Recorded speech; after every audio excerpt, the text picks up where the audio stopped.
Le Bénin International Medical Salon est né de la volonté de deux personnes, donc Martial Ayi, qui nous a malheureusement quittés il y a un mois, et de Jean-Noël Eriomi.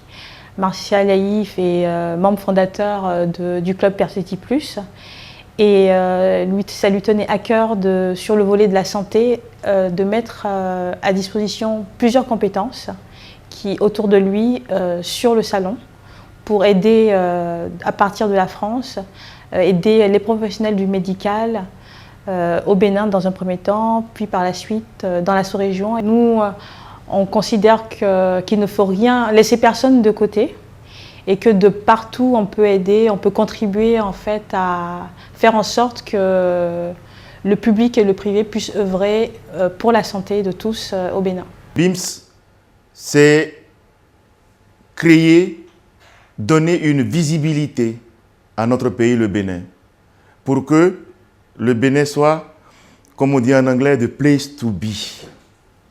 Parce que c'est quelque chose qu'on n'a jamais encore fait. Le Bénin International Medical Salon, ça n'a jamais encore été fait. C'est la première édition. Nous pensons que les prochaines éditions, on va beaucoup plus s'améliorer. On le fera autrement.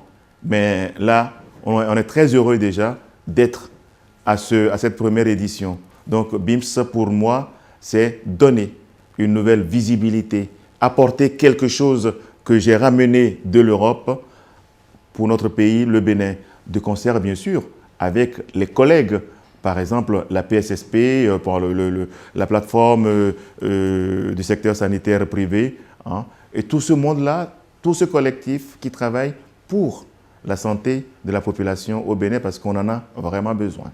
Ce salon a pour objectif de s'installer dans le paysage comme une plateforme de partage sur les équipements et sur tout ce qui est connexe à l'équipement dans les hôpitaux et dans les cliniques.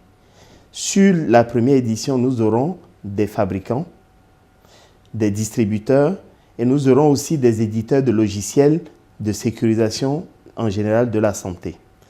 À côté de cette plateforme d'équipementiers, d'équipements et de technologies, nous avons aussi une séance de formation qui est destinée aux acteurs, aux médecins du public comme du privé sur le syndrome d'apnée du sommeil.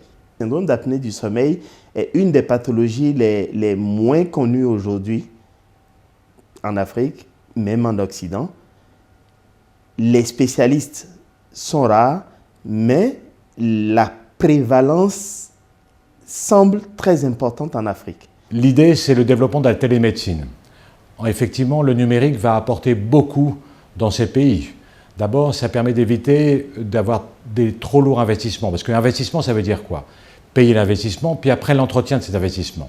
Donc on peut très bien imaginer, avec un outil numérique, de pouvoir collaborer avec différents acteurs de la santé, que ce soit à l'intérieur du pays, que ce soit à l'intérieur de la CEDEAO ou avec différents continents, le continent nord-américain, le continent européen.